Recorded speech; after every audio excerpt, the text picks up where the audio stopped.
Okay, it's hard not to recognize what we're going to talk about in today's video. Off in the distance there, our dead pine tree. That's a Prairie Statesman Swiss stone pine.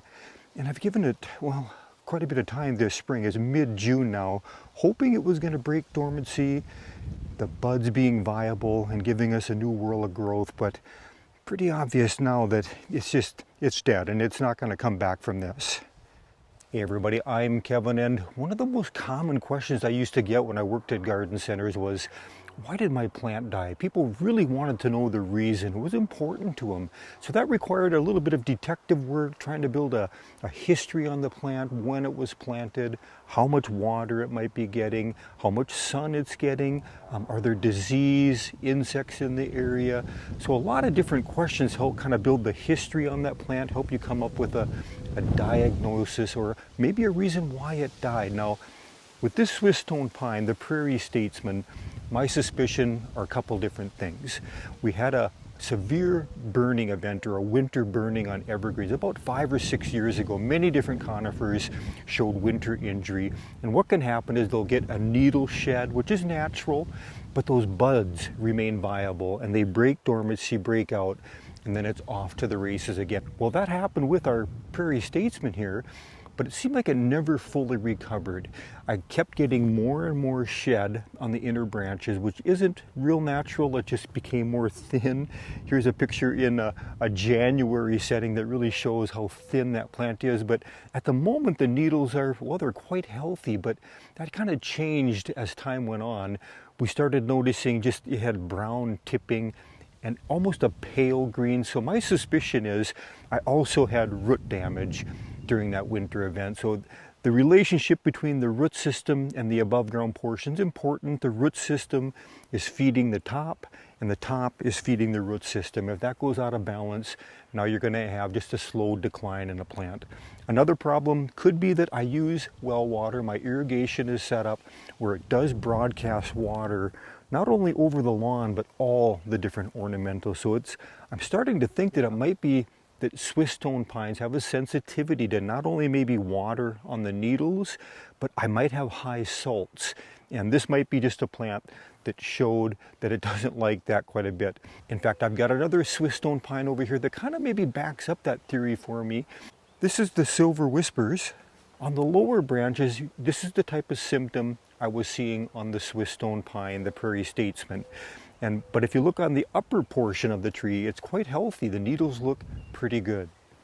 And root girdling. Root girdling could be another factor in the root damage here. A lot of the plants that I purchased over the years were considered specimen plants. They could have been in the container quite a while, and you don't always know what's inside that container or how the root system is structured. It could be spiraling, and that could have been a problem where over time the root system just kind of started restricting its own growth. And before we move on, let's compare the needles on a couple more Swiss stones. This is the straight species, Pinus cimbra, and just beautiful dark green foliage on this.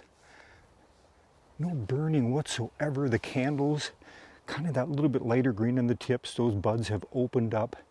And this thing's just doing beautifully, and it gets absolutely zero irrigation water. So again, that's why I'm leaning towards the fact that my well water might have been part of the problem on the death of our Swiss stone pine here. Nice little plant. And just through this opening here, let's take a look at a Westersteed Swiss stone pine that I've got growing. Kind of tucked in here between a Prairie Horizon alder and a Canada red cherry. Yeah, look at that thing. Looking nice. This one definitely gets some of that water broadcasting on it. And again, look at that, just a little bit of that tip burn on there, but nothing like the Prairie Statesman had before it declined. And then again, upper needles, absolutely no tip burn on that. So yeah, that's got to be part of the problem. But this one seems to be doing just fine, even though it's getting some of the water on the needles. Okay, so on the question of, well, does it matter to know the reason why it died? And on this case, I'm not too worried about it, but I do a lot of planting and you kind of get used to, well, some things just die off and you learn not to stress about it. It's just more enjoyable to garden where you just accept it as part of the process. We live, we die. But if there is a situation where you've got a lot of plants, maybe the same varieties, and you're noticing a pattern, yeah, then it does really matter. And there's different things you can do to find out. You know, go to the garden centers, go to your landscapers. Extension services can provide a lot of valuable information. They're typically associated with agricultural colleges. In my state, I can actually send plant samples in and try to find out a diagnosis, whether it be insect, disease, environmental conditions. But here again, that requires as much of a picture as possible that you can give that technician to determine what happened to your plant. It's also important, if you're going to send in a plant sample, to determine what happened. You want to have not only some of the dead tissue, you want to have some live tissue that hasn't been affected yet. And since I'm already at the point of no return where it's, 99% dead tissue, maybe more, that it's maybe not going to be enough information for them to determine. So what they're after is they can look at the good growth, the growth that maybe is in transition, and the dead growth. And that helps build the picture, especially with insects, fungal spores. It's all clues that are important when you're trying to diagnose that problem. Okay, so what's next in this situation then? Obviously, we're going to take the plant out, and your choice is just to cut it off, leave that little bit of stump there. All the other surrounding plants, we'll just kind of cover that up. The root system will just degrade, become organic matter. Or you could pull that plant out with the help of a shovel and completely remove it. Or you could bring in a stump grinder. Now, I'm just going to cut it off. And initially I was planning on putting another little conifer in there that I picked up at Gerton's greenhouse. And I don't know, after looking at this area, I think I've got enough other plants that are going to fill in that void. A red balloon viburnum. I've got a harvest gold linden off to the right that also, well, that's going to be eventually get some size to it.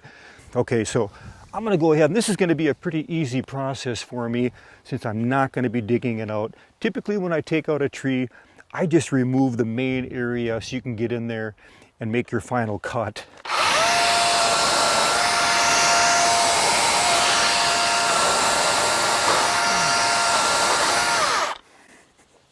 Since I've got surrounding plants and I don't want it to fall, I've just made some cuts, and hopefully this will just crack right off. Don't try that at home, kids. Oftentimes, another peculiar little question I would get at the garden centers from customers is they typically would want to plant the same exact thing in a place where something died. And I think that was often because they had a landscape plan and they didn't want to deviate from it. But if you've got a plant in there that it might have been the wrong choice and that's why it died, don't be afraid to plant something completely different. And also don't be afraid just to leave the area open, especially if your landscape is maturing, kind of like what I've got going here. And I've got some plants that I planted a little bit too crowded. So I'm not going to call this a blessing in disguise, but it might be something close to that. Another option going forward then is it seems like as we get older, well, at least me, you tend to like to feed the birds more. So a guy could take a drill bit, core in a hole here, and you could put one of those hooks, put a couple feeders out here that would actually fit in this area pretty good. And I've also noticed here, look at this little spruce tree. Yeah, this came up on its own from a seed. So guy could just let that go, and that's probably what I'm going to do. And you could even just groom or train this and do a smaller conifer in this area if you didn't want to get too big. But on that note, my next video I'm going to work on, I'm going to be pruning a Medora juniper that, well, I had hoped to keep it pruned kind of at the height of my deck railing, but boy, it's got away from me, and this thing has far exceeded the height and the width on what it's supposed to eventually get to. So keep an eye out for that video. That's all I've got for now on this project. I appreciate you stopping by. We'll see you again next video.